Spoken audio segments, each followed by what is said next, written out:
Hi, I'm Paul Grant and I'm a photographer.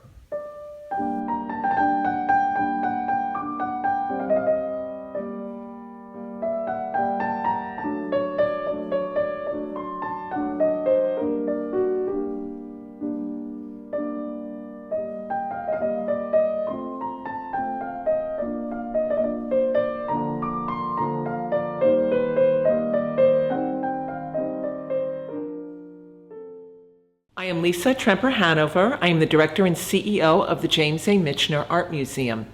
It is our pleasure to be exhibiting and interpreting the photography of Paul Grant. It is vibrant, it is deep, it is all-encompassing, and it is passionate. It is a very deliberate vision. Paul himself likens his work to some of the great masters, Diebenkorn, Rothko, Barnett Newman, and they do echo some of those greats. But indeed, Paul brings his own magic to these compositions. I think the dream of every artist is to find an audience who will connect deeply to the work. From the way people were studying his work at the Michener, Paul clearly has accomplished that goal. Hi, my name's Madeline. I've grown up around Doylestown and I've always enjoyed coming to museums with my grandparents. So coming to see this exhibit and knowing that the photographer is a family friend was really exciting. He's a really nice guy. I really like that he goes all around the world taking these amazing photos. I think it's really cool how he puts all this time and effort into it. Like I saw on one of the photos, he spent 2 hours taking it. In each photo, he finds these cool patterns and the colors match perfectly. There's one photo that I saw, and you can tell where it was rusted, and it just really popped out to me. It was a cool pipe on a wall, and I really liked it. I never noticed how much the world around me was so abstract and different, how beautiful the walls are, until I came and saw this exhibit, and now I really have to stop and look at the world around me. And he really points that out with his photos. It turns out that Madeline's grandfather is a contractor who helped Paul and his wife Sunitha turn their home into a fantastic showplace for Paul's pictures. I visited Paul a few weeks before his opening, and he told me about his life and artistic journey. I began my adult life in science after receiving a PhD in chemistry from Caltech. I spent time in business working as a director and vice president at Colgate-Palmolive. But starting in 1969, I began taking photographs. I wasn't too terrific then, but I was learning. In the late 70s, Colgate had me working in Europe. In 1980, I returned to the US with 5,000 photographs in hand. Within 6 months, I threw them all out as just glorified postcards. That was a true learning experience. In 1988, I retired from Colgate at the tender age of 46. In 1998, I started working to become an accomplished fine art photographer. I began with conventional black and white landscapes. Ansel Adams was my first influence. But I soon discovered Elliot Porter, who ironically started out as a biochemical researcher. Porter created evocative landscapes in color and presented an intimate view of nature, in contrast with the grand views of Adams. My other great influences have all been painters. Rothko, Avery, Matisse, Newman, and Mondrian greatly inspire me. The painter Pierre Bonnat said, "Few people know how to see well, to see fully." I accepted that challenge as half my job. The remainder is to see distinctively, even idiosyncratically, to create a body of work out of this that is recognized as uniquely your own. Early on in my career, a Manhattan gallery director suggested that I explore subject matter that I don't typically shoot, but which interests me for reasons that I can't articulate. Over time, he said, I would deepen my understanding of its attraction and value. And was he right? My name is Sunitha. I'm Paul's wife. So has Paul been pretty excited about this upcoming show? He's been thinking about this forever. He has been. I mean, this is his love.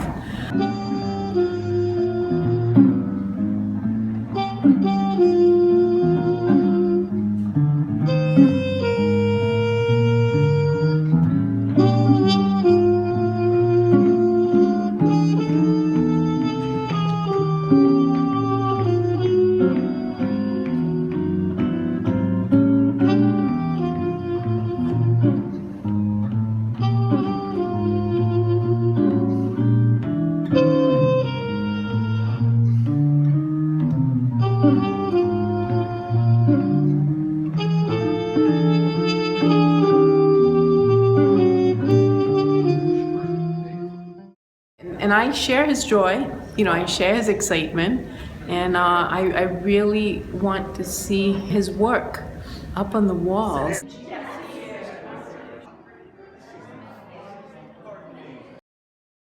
I am not interested in the picturesque. I am interested in abstraction. Photography opens up and educates your eyes so that you can see things that other people miss out on. Many of my best photographs are an attempt to capture and transform the beautiful colors, textures, and abstract patterns that I find in the real world.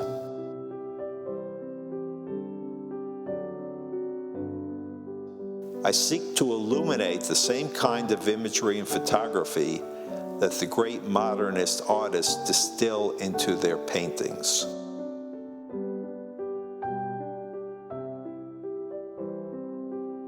I am deeply honored to be having an exhibition of my work at the Michener Art Museum. Lisa Hanover, the museum's director, made a selection from the 250 images in my home gallery. But beyond my personal pride in having such a wonderful showcase of my work, there is a larger purpose here. I intend to collaborate with the Michener Museum to build a photography, videography, multimedia department that will educate and encourage a new generation to experience the joy of photography that has so enriched my own life. Another example of paying it forward. Paul has talked with the museum in depth about his vision for having this kind of program, how it will connect to our regional artistic community, but how it will also resonate nationally and internationally. So we are in the process of identifying a photography fellow. Thank you. I'm really excited to be joining you.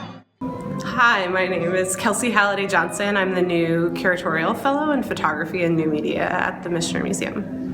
She's interested in not only photography, but how it integrates across art historical genres and mediums.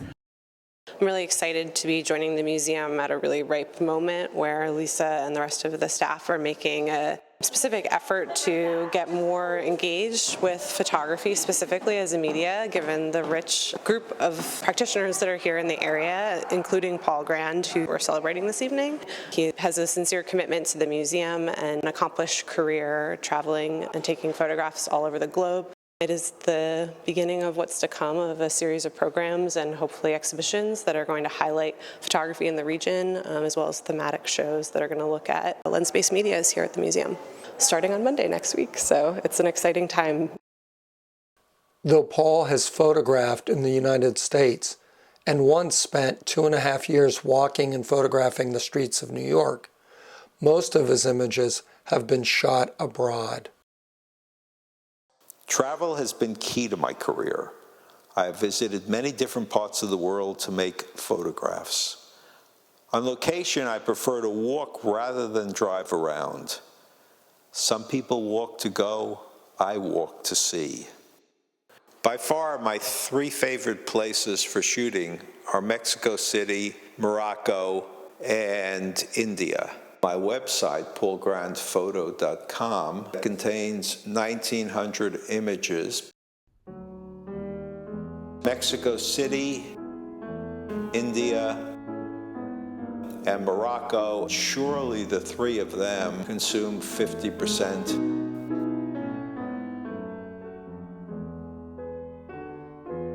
I'm personally responsive to walls as they exemplify and embody abstract paintings.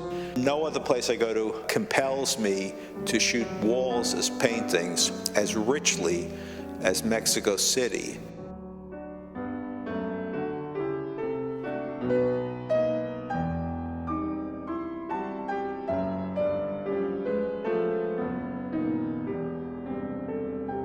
Fez, Morocco is a UNESCO Cultural Heritage City. Old Fez is called Fez El Bali. It has 960 odd alleys, dead ends, streets. It's in a descending bowl. And so you go down into the bowl and you get lost. Fez allows me to shoot foreground and background with the intermediate transition. India is an entirely different animal. It is profoundly compelling. It takes everything out of you to be confronted daily with poverty and spirituality staring you in the face. It's abstractions, it's temples, it's portraits, it's landscapes, everything.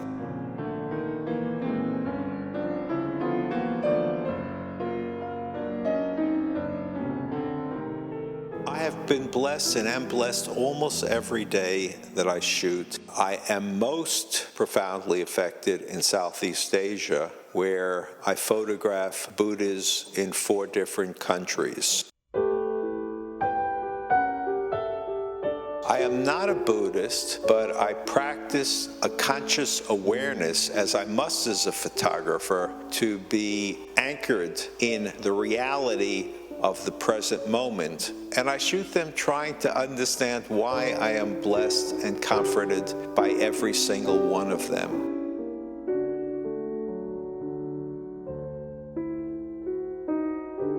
Paul's meticulous curating of the images in his home galleries is a work of art in its own right. I have spent years thinking in my head which image reinforces which other image. There's blue suites and brown suites and red suites. I have been inspired by Mark Rothko, a suite of images to surround the viewers with radiated feelings. In our age of ones and zeros, megabytes and pixels, when it comes to his photographic techniques, Paul is resolutely old school. I shoot with film rather than digital cameras. I use manual settings and a tripod so that I can achieve maximum control of my compositions. I started out with a 35-pound camera backpack, and I'm climbing mountains with this kit. As I get older, I only want to carry my current 20 pounds. I have 2 bodies, one black and white, one color, although today I'm shooting only color. And I have 3 fixed 2.8 tele lenses. They're the most beautiful lenses that Nikon makes. I shoot static subjects, so there is no movement. That allows me all the time in the world to set up an image. I'm probably shooting 2 images in a full working day. Each image takes about an hour to explore, set up, and shoot. Then I spend another hour looking through the viewfinder, amazed at the blessing I have received in being allowed to appreciate this subject. 85% of my images are untransformed and unmanipulated. Lately, I'm incorporating modest degrees of transformation. An example is to flip the images. This is in fact a horizontal image. This is the bottom, this is the top of a building. It forces a viewer to look at them more as an abstraction because they're no longer grounded in the reality. In some, I'm bumping up contrast and saturation. I wanted to know how Paul could excel in two fields, the scientific and the artistic, which seem so different from one another. Most of us have the ability to use both sides of the brain. We lock ourselves into believing we're more left-sided or right-sided and never explore sufficiently the other side. I once had the privilege of attending a lecture at Caltech by R.B. Woodward, Nobel Prize winner. It was a symphony. Everything flowed beautifully into everything else. I'm trying to equally creatively view the world using my camera lenses as brushes. It isn't exactly painting, and it isn't exactly photography. Abstraction encourages viewing through both the eye and the brain. It's a higher level of complexity in viewing. There's a Japanese aesthetic called wabi sabi. It primarily presents itself as, all those teapots, which are a little off, a little strange, but very, very beautiful. That's what wabi sabi is. It's the beauty of irregularity and aging. Wabi means transient and stark beauty, and sabi means the beauty of natural patina and aging. Wabi-sabi reflects the beauty of things imperfect. Words like flaws, crooked, chipped, rusted, humbled, and weathered describe what wabi-sabi is all about.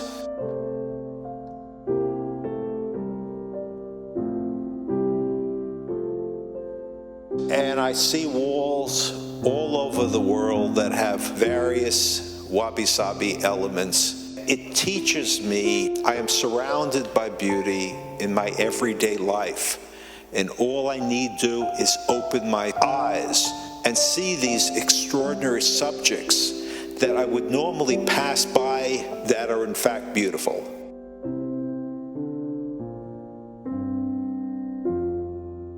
I wondered about the spiritual life of a man trained in science and yet possessing such reverence for the beauty of the world. I'm a lapsed Jew. I go to temple only infrequently, but there is a sustaining spiritual thread which exists every day in my life. The beauty that I see that connects me back to the God I know exists.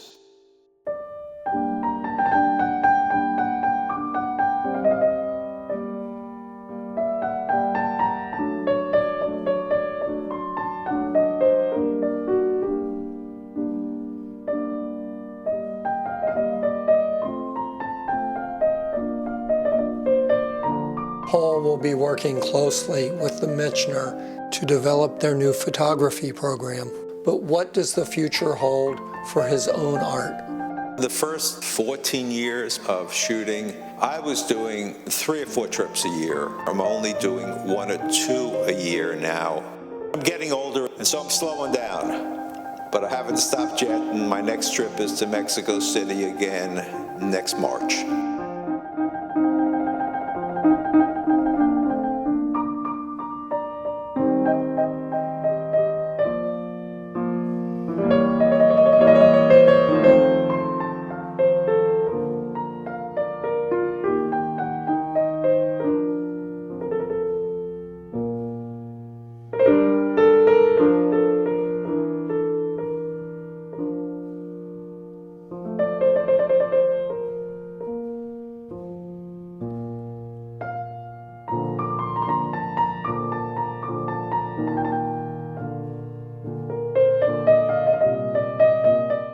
exhibition, Paul Grand, Beyond the Surface, is on display at the Michener Art Museum from October 24th, 2015 through February 7th, 2016.